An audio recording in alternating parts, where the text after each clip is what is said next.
We have continuing coverage this morning. As part of National Consumer Protection Week yesterday, we looked at a record number of consumer complaints here in Colorado. And this morning, our Patrick Nelson back live again with a deep dive, Patrick, into the specific fraud tactics that we're seeing here in our communities every day.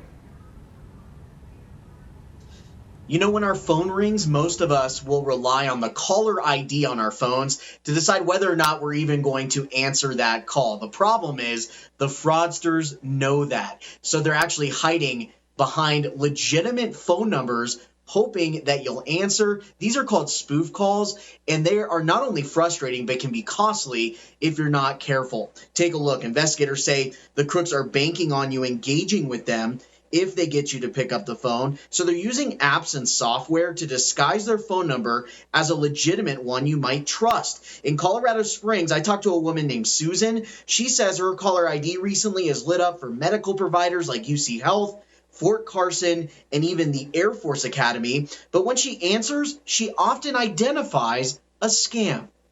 It came in as UC Health, and I was expecting a call for the COVID vaccine because I'm signed up as a registered patient there. Somebody spoofing those numbers and then trying to sell you solar panels for your roof, or trying to get you to give information, personal information, but it takes an investment up front and the whole 9 yards. It just goes along like that. And when you tell them you're not interested, oh, your neighbor did this or so-and-so did that, and, I just hang up on them and tell them that they're breaking the law by spoofing these numbers, and they laugh at you.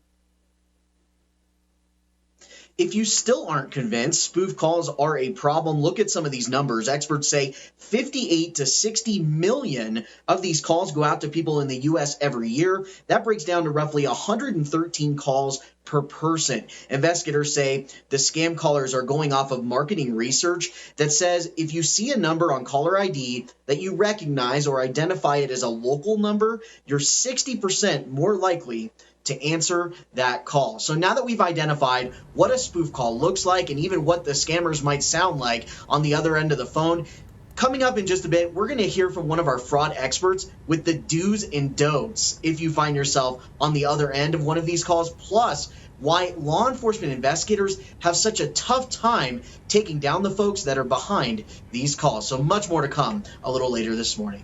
Always watching out for you, Southern Colorado. Patrick Nelson, News 5.